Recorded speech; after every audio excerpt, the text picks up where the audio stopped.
जय हिंद। हाईलाइट भोजपुरी में आपका स्वागत है।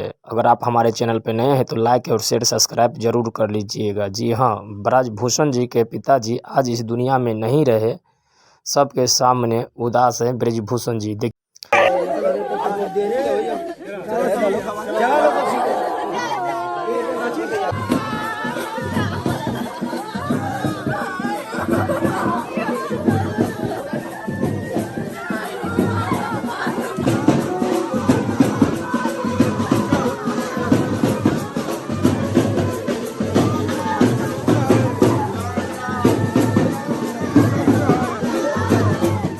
जिनके साथ मैं वीडियो बनाता था, बार बार फोटो डालता था। 85 साल की उम्र में, लगभग भोर में द्वादशी और त्रयोदशी के मध्य उनका देहावसान हुआ है। शाम को पूरा गांव घूमने के बाद उन्होंने खेती बाड़ी देखा। ऐसे लोगों से मिलना जुलना हुआ जो ऐसे लोगों से जिनसे बहुत दिनों से मुलाकात नहीं थी, सबसे मिलजुल करके, और लगभग भोर में 4 बजे के लगभग उनका महाप्रयाण हुआ है। हम अपने गांव के शमशान घाट पर हैं और हमारे पिताजी गए हैं, स्वाभाविक है। और एक ऐसे इंसान थे, अपने मुंह से मैं नहीं कह पाऊंगा, पूरा गांव और जहां जहां उनकी सेवाएं रही, शैक्षणिक जहां तक उनकी ड्यूटी रही, वहां उन्होंने कर्तव्यशीलता के साथ निर्वहन किया। और हमारे बीच अब नहीं रहे। जो भी आया है, नैनम छिंदंती शस्त्राणी नैनम दहती पावक, आत्मा अजर अमर है। रोज सबका देखता हूँ, आज अपना देख रहा हूँ। बताते चले, हमारे घर में सभी का देहदान है। आप इससे भिज्ञ भी हैं, जो भी देश विदेश से लोग देख रहे हैं। तो देहदान में पहले माताजी चली गई। इनका देहदान हुआ तो माताजी लड़ गई। माताजी ने कहा कि अपना किए हैं तो हमारा क्यों नहीं किए हैं, और हमने 7 फेरा लगाया है अग्नि को साक्षी दे करके, तो हमारा भी करिए। तो उनका भी फार्म भरा गया। अब ईश्वर की महिमा ऐसी, माताजी बार बार यही कहती थी कि हम पतिव्रता के रूप में हम पहले जाएं और यह बाद में जाए। तो माताजी चली गई तो हम लोगों ने काशी हिंदू विश्वविद्यालय के पक्ष में देहदान का संकल्प पत्र भरा था, वहां हम लोग पहुंचा भी दिए। और अब पिताजी का नंबर आ गया। हम भी नहीं थे, वाराणसी थे। ये अच्छा है, मिल के गए थे 3 दिन पहले और खूब बढ़िया से खुश थे। और रोज सुबह टहलते थे, सारा कुछ था दिनचर्या। और कभी 2-3 बार हमको इनका कपड़ा उपड़ा साफ करने का अवसर मिला। साफ करने नहीं देते थे, नहलाया तो भी मैंने दिखाया कि नहला रहा हूं। ऐसा मतलब अधम ही अपने को कहूंगा, अच्छी बात नहीं है। और इन्होंने अवसर नहीं दिया।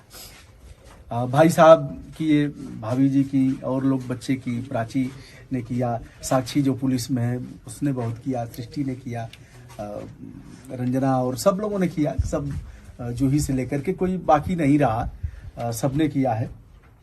और आज पिताजी को हम लोग मेडिकल कॉलेज लेके जा रहे हैं। हमारे बगल में पंकज हैं। पंकज हमारे भतीजा लगते हैं। श्री जनार्दन सिंह सर्वोदय हैं और पंचम सिंह हैं, जो यहाँ के प्रधान प्रतिनिधि हैं। और प्रधान ने, युवा प्रधान ने, इधर आप देख रहे हैं जय विक्रम, और इनके नेतृत्व में इतना बढ़िया शमशान घाट बनाया गया है। शमशान घाट पर अब यहाँ कोई दाह संस्कार नहीं होना है। मेडिकल कॉलेज गाजीपुर में श्री विश्वामित्र, महर्षि विश्वामित्र मेडिकल कॉलेज गाजीपुर संचालित है और सैकड़ों बच्चे वहाँ मेडिकल की पढ़ाई कर रहे हैं। वह बच्चे पढ़ेंगे कैसे अगर पार्थिव शरीर नहीं रहेगा उनको पढ़ने के लिए, तो कैसे पढ़ेंगे और कैसे सुयोग्य शिक्षक बनेंगे। तो भैया दे देना उसमें। बिल्कुल बिल्कुल। तो अब हम लोग वहाँ समर्पित कर देंगे। यहाँ ले आने का यह मतलब रहा कि लोगों को लगता होगा भैया लोग क्या कहेंगे कि शमशान घाट पर पैसा नहीं है, क्यों ले गए हैं, गाजीपुर क्यों नहीं ले गए हैं, बनारस मणिकर्णिका घाट पर क्यों नहीं ले गए। इसलिए यहाँ हम लोग ले आए हैं कि लोगों को संदेश दिया जाए कि इतना सुंदर, यहाँ कोई पोल्यूशन नहीं है। बगल में बेसो नदी है, यहाँ लोग दाह संस्कार करके नदी में नहाएंगे। और यहाँ हैंडपंप भी खूबसूरत हैंडपंप लगा है, बैठने के लिए लगा है। एक बार उधर दिखा देंगे, रास्ता छोड़ दीजिएगा। यहाँ 2 सौदा यह बनाया गया है। जय विक्रम युवा प्रधान है, सबसे युवा घर के लड़के हैं इन लोगों ने, और पंचम सिंह के नेतृत्व में यह बनाया गया है।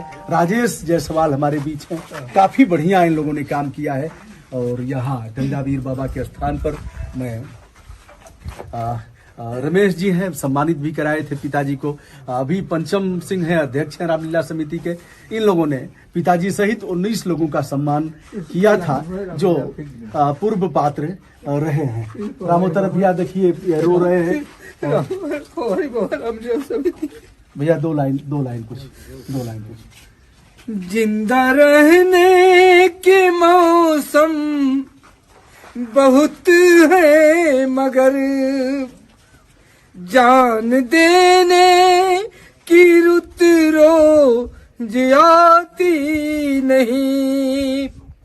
फतेह का जश्न इस जश्न के है बाद, जिंदगी मौत से मिल रही है गले, तो बांध लो अपने सर पे कफन साथियों, अब तुम्हारे हवाले वतन साथियों। दोस्तों यह पर्व है, रोना गाना तो है, बहुत रोए हैं हम भी।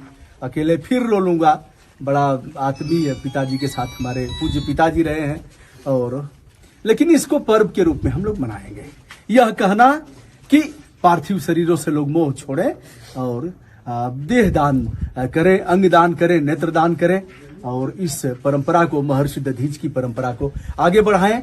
तो माताजी के बाद पिताजी का नंबर आया है, अब किसका नंबर आएगा यह तो विधाता जानता है। लेकिन जिसका भी नंबर आएगा, हम लोग गंगा जी को प्रदूषित नहीं करेंगे, हम लोग जलाएंगे नहीं। मेडिकल के बच्चे जहां से चाहेंगे चीरा लगाएंगे, जहां से चाहेंगे तोड़ करके फोड़ करके सीखेंगे और सुयोग्य चिकित्सक बनेंगे। हमारे बीच हमारे सहयोगी सोमनाथ यादव हैं, यह बहुत पिताजी के साथ रहे हैं और हमेशा कहीं ले जाना ले आना सबका। वीरेंद्र सिंह जी रहे हैं, रमेश यादव जी को मैंने बताया, संजय भैया हैं हमारे बीच। प्रिंसिपल साहब हैं श्री प्रभुनाथ सिंह जी, मलिकपुरा इंटर कॉलेज के प्रिंसिपल रहे हैं, पिताजी के साथ हमेशा बैठते थे। अखिलेश यादव हैं, चौकड़ी के ग्राम प्रधान हैं, पिताजी इनके गांव पर अध्यापक रहे, इनके घर की बच्चियों को पढ़ाया है। और बहुत से लोग ऐसे हैं जो घर पर बैठते थे, आज अकेले महसूस कर रहे हैं। लेकिन दोस्तों इसे भी हम लोग उसी आधार पर मनाएंगे और इस परंपरा को आगे बढ़ाएंगे। अब हम सभी यहाँ से चल रहे हैं मेडिकल कॉलेज के लिए। हम क्या हमारा बचपन से लेकर के अब तक हमारा प्रतिदिन लगभग संबंध जो काका से रहता था। काका अपने जीवन में एक सफल आदर्श शिक्षक थे और हमेशा किसी बात को हमको भ्रम रहता था, किसी शब्द में तो उनको जाकर के पूछता था। अब क्या कहूँ, उन्हें हमारी तरफ से श्रद्धांजलि है, पूरे गांव की तरफ से श्रद्धांजलि है। बीता समय पुनः दोबारा कभी नहीं वापस आता है, प्रिय से प्रिय चले जाते हैं, यादों का साथ रह जाता है। श्री राम नाम सत्य है, श्री राम नाम सत्य है। गुरुजी, अगर इस प्रथा को अगर कोई आगे बढ़ाना चाहता है तो क्या कर सकता है? मान लीजिए अगर हम चाहते हैं कि इस प्रथा को आगे तो फार्म भरने का नियम है कि देहदान का फार्म भरा जाए। फार्म अगर नहीं भरा है तो आज एक मेडिकल कॉलेज को 1 महीने में 42 पार्थिव शरीरों की जरूरत है। अब मिल नहीं पाता है, सड़ी गली लाशों से लोग काम चलाते हैं। लावारिस लाश को भी एक सप्ताह, सुंदर कोई था ही नहीं, 1 सप्ताह रखना है। तो इस परंपरा को और भी आगे बढ़ाएं। इतना सुंदर कोई था ही नहीं। पूरे वर्ल्ड में एशिया की बात कर रहा हूँ कि आज हमारे पितामह आज उस जगह पर है, न कोई स्वार्थ, न कोई गलती विचार।